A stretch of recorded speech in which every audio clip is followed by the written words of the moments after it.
आम नागरिक सरकार को टैक्स इसलिए देता है ताकि उसे टैक्स के बदले सरकार से बेहतर स्वास्थ्य सुविधाएं, बेहतर शिक्षा, बेहतर इंफ्रास्ट्रक्चर उपलब्ध हो। लेकिन प्रदेश में तीनों ही व्यवस्था धराशायी एवं लाचार अवस्था में हैं और भाजपा के 20 साल के शासन के बाद बद से बदतर हालात में पहुंच गई है।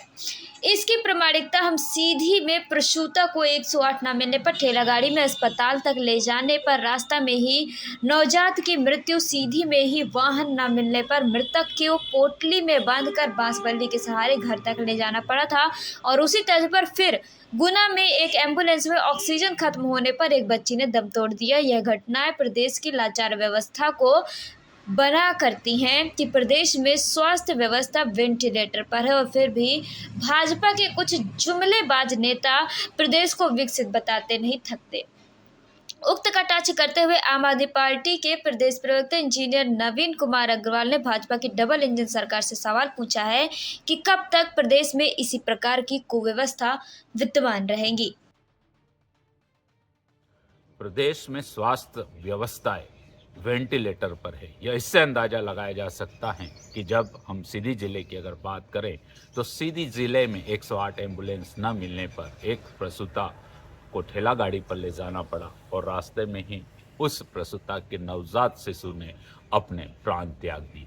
दूसरी ओर अगर हम बात करना चाहें तो सीधी जिले में जब इलाज न मिलने के कारण एक व्यक्ति की मृत्यु हो गई तो उसका शव वहाँ न मिलने के कारण एक पोटली में बांधकर बांसबल्ली के सहारे उसको घर तक ले जाना पड़ा। अब तीसरी व्यवस्था हम देखना चाहें तो गुना जिले से एक खबर बहुत ही वायरल हो रही है, जिसमें देखा गया है कि एक 2.5 साल की बच्ची को जब वहाँ पर गुना जिला चिकित्सालय में भर्ती कराया गया और जब उसका इलाज प्रॉपर नहीं हुआ और जब उसको रेफर भोपाल के लिए किया गया तो रास्ते में ही एम्बुलेंस में ऑक्सीजन की मात्रा खत्म हो गई और एक माँ बाप के सामने उस मासूम बच्ची ने तड़प तड़प कर जान दे दी। यह कितनी विचित्र स्थिति है कि एक तरफ भाजपा की डबल इंजन की मोदी यादव सरकार एयर एम्बुलेंस की बात करती है और यहाँ प्रदेश के निवासियों को न 108 उपलब्ध हैं, न 100 वाहन उपलब्ध हैं और न ही ऑक्सीजन उपलब्ध है। ये किस प्रकार की व्यवस्था भाजपा ने 20 साल में दी है, आप अंदाजा लगा सकते हैं। जनता जीएसटी के रूप में और विभिन्न करों के माध्यम से सरकार को इसलिए टैक्स देती हैं ताकि उसकी बेहतर स्वास्थ्य सुविधाएं मिले, बेहतर शिक्षा मिले, बेहतर इंफ्रास्ट्रक्चर मिले। लेकिन इन तीनों स्थितियों पर भाजपा के 20 साल एक निरंकुश शासन के रूप में प्रकट होते हैं और उन्होंने इन व्यवस्थाओं के ऊपर कोई ध्यान नहीं दिया है। आम आदमी पार्टी हम इसका पुरजोर विरोध करते हैं और भाजपा की डबल इंजन मोदी सरकार से पूछना चाहते हैं ये किस प्रकार की स्वास्थ्य व्यवस्थाएं आपने मध्य प्रदेश में दी हैं।